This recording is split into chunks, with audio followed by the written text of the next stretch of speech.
दोस्तों इसी तरह का पेपर आपको मिलने वाला है 3 घंटे बाद, सिर्फ 3 घंटे बाकी है बायोलॉजी के पेपर को होने में। अब बात ये आती है, अगर कुछ ना आए बायोलॉजी के पेपर में, इस पेपर, ये जो पेपर आप देख रहे हो, इस पेपर में अगर आपको कुछ भी नहीं आता है तो आपको क्या करना है। आज की इस वीडियो में हम आपको ऐसी ट्रिक बताएंगे, अगर ये ट्रिक आप लगा देते हो तो आपका 70 में 65 नंबर बिल्कुल पक्का हो जाएगा।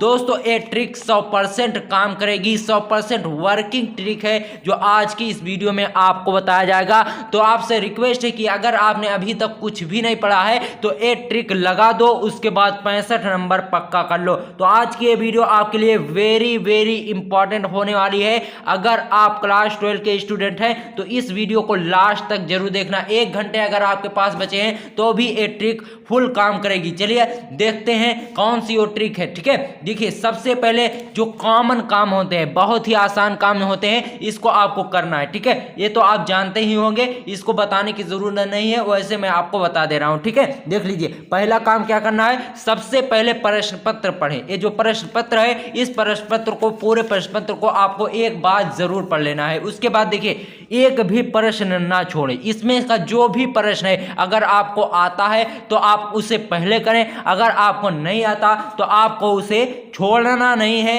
कुछ भी उसमें जरूर लिखना है। ठीक है, और देखिए सादा पेज कभी भी मत छोड़ना। अगर आप सादा पेज छोड़ोगे तो वहीं पर एग्जामिनर आपको अगर 10 नंबर देना चाहेगा तो आपको 7 नंबर ही देगा। तो आपको कभी भी सादा पेज नहीं छोड़ना है। और आपको ट्रिक कैसी लगानी है देख लीजिए। जैसे मान लीजिए ये जीव विज्ञान का पेपर है, इसी तरह का आपका पेपर मिलेगा, 3 घंटे 15 मिनट होंगे उसमें। और देखिए निर्देश क्या दिया गया है, सभी प्रश्न अनिवार्य हैं, आवश्यकता अनुसार अपने उत्तरों की पुष्टि नामांकित रेखा चित्रों द्वारा कीजिए। जो रेखा चित्र हैं उनके द्वारा अपने उत्तरों की पुष्टि कीजिए। ठीक है, प्रत्येक प्रश्न पत्र निर्धारित अंक उनके सम्मुख अंकित है, यानी जो प्रश्न पत्र के अंक है उनके अंक उनके सामने है। ठीक है, देख लीजिए अब बात आती है जो इसमें विकल्प है, उन विकल्पों को आपको कैसे चुनना है। ठीक है, देख लीजिए शैवाल अलैंगिक जनन करते हैं, कोनिडिया द्वारा, कलिका द्वारा, जल बीजाणु द्वारा, इनमें से कोई नहीं। ठीक है, तो शैवाल अलैंगिक जनन करते हैं। ठीक है, तो आपको ये पता नहीं।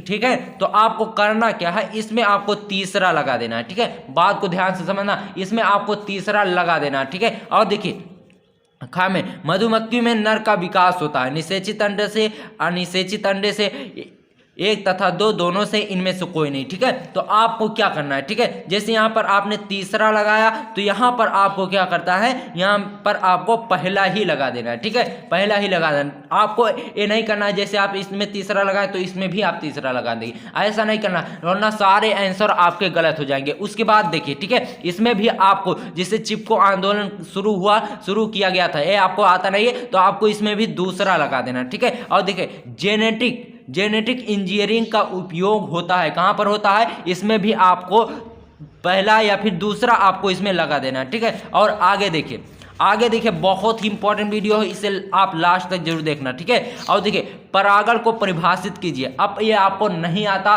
तो आपको करना क्या है, आपको इस तरह से हेडिंग डालनी है, प्रश्नोत्तर संख्या। जैसे यहाँ पर 2 है तो मान लीजिए अगर आपके प्रश्न पत्र में 5 होगा तो 5 आपको डालना है, उसके बाद का, इस तरह से आपको डालना है, इस तरह से आपको अंडरलाइन कर देना है। दिखने में जितना सुंदर आप लिखेंगे उतना ही आपके लिए बेनिफिट होगा, तो आपको सुंदर से सुंदर लिख कर आना है। ठीक है, तो इस तरह से आप डबल अंडरलाइन कर देंगे स्केल से। ठीक है, ये मैंने हाथ से किया तो आपको स्केल से करना है, जिससे ये देखने में बहुत ही अट्रैक्टिव लगे। ठीक है, जैसे यहाँ पर परागण की हेडिंग आपको डालना है। ठीक है, जैसे यहाँ पर हमने रोग जनन डाला है तो आप यहाँ परागण की हेडिंग डालेंगे, उसके बाद लिखेंगे परागण के अर्थ के अनुसार। ठीक है, ये आपको नहीं लिखना, परागण के अर्थ के अनुसार किसी भी पुष्प, ये परागण जो होता है ये पुष्प से ही रिलेटेड है, तो आपको पुष्प लिख देना है। उसके बाद जो आपके दिमाग में बैठता है उसी को आपको लिख देना है। उसके बाद अंत में आपको क्या लिखना है, इसी को परागण कहा जाता है। तो परागण जब आप लिखेंगे तो काले पेन से लिखेंगे,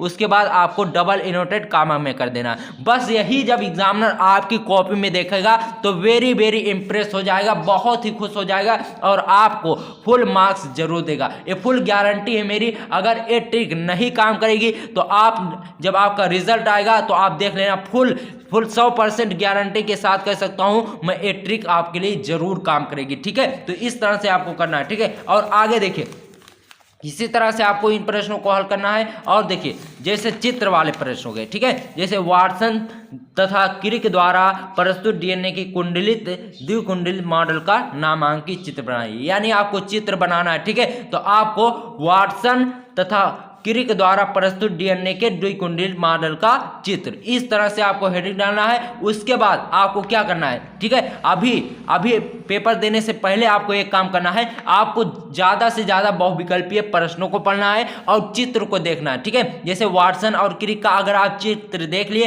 तो इसका जो डायग्राम है, उसका जो स्ट्रक्चर है, सिर्फ आप स्ट्रक्चर अच्छे से बना दे। नामांकित में अगर उसके नामांकन में कुछ भी गलती हो जाएगी तो उससे आपको ज़्यादा दिक्कत नहीं होने वाली, आपको नंबर जरूर मिलेगा, ठीक है। और देखिए खड़ी फसल क्या है, खड़ी फसल क्या है, इसको आपको लिखना है। तो इसी में भी आपको वही ट्रिक लगानी है। जैसे यहाँ पर आपको खड़ी फसल की हेडिंग डालनी है, फिर आपको लिखना है खड़ी फसल वह होती है जिसमें, इतना आपको लिखना है। उसके बाद जो आपके दिमाग में अच्छा बैठे अपने हिसाब से आप लिखकर उसके बाद अंत में लिख देंगे खड़ी फसल कहा, उसे खड़ी फसल कहा जाता है, ठीक है। इतना आपको जरूर लिख देना, ठीक है।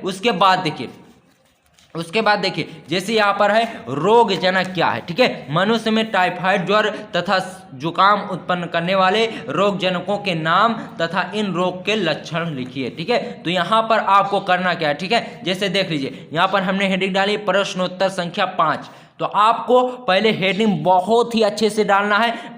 जो आपका प्रश्न संख्या है ये बिल्कुल सही होना चाहिए, वरना आपका नंबर वहीं पर कट जाएगा, ठीक है। तो प्रश्नोत्तर संख्या आपको सही डालनी है। उसके बाद आपको जैसे यहाँ पर पूछा गया है रोग जनक क्या है, ठीक है, तो यहाँ का रोग जनक क्या है, तो सबसे पहले हेडिंग इसमें क्या डालनी है आपको, रोग जनक, ठीक है। तो रोग जनक आप हेडिंग डालेंगे रोग जनक। फिर देखिए जनक का अर्थ क्या होता है, जनक का अर्थ होता है जन्म देने वाला। तो आपको लिखना है जनक के अर्थ के अनुसार, जनक के अर्थ के अनुसार किसी रोग को जन्म देने वाले कारकों या फिर जो रोग को जन्म देते हैं विषाणु, उन्हीं को रोग जनक कहा जाता है, ठीक है। यानी जो रोग को जन्म देते हैं, जिनसे रोग फैलता है, उसी को रोग जनक कहा जाता है, ठीक है। तो इतना आपको लिख देना है। उसके बाद पूछा क्या गया है ये आपको देखना है, ठीक है। मनुष्य में टाइफाइड ज्वर तथा सामान्य जुकाम उत्पन्न करने वाले रोग जनकों के नाम तथा इन रोगों के लक्षण बताइए, ठीक है। तो मनुष्य में टाइफाइड ज्वर, तो सबसे पहले मनुष्य में आपको टाइफाइड बताना है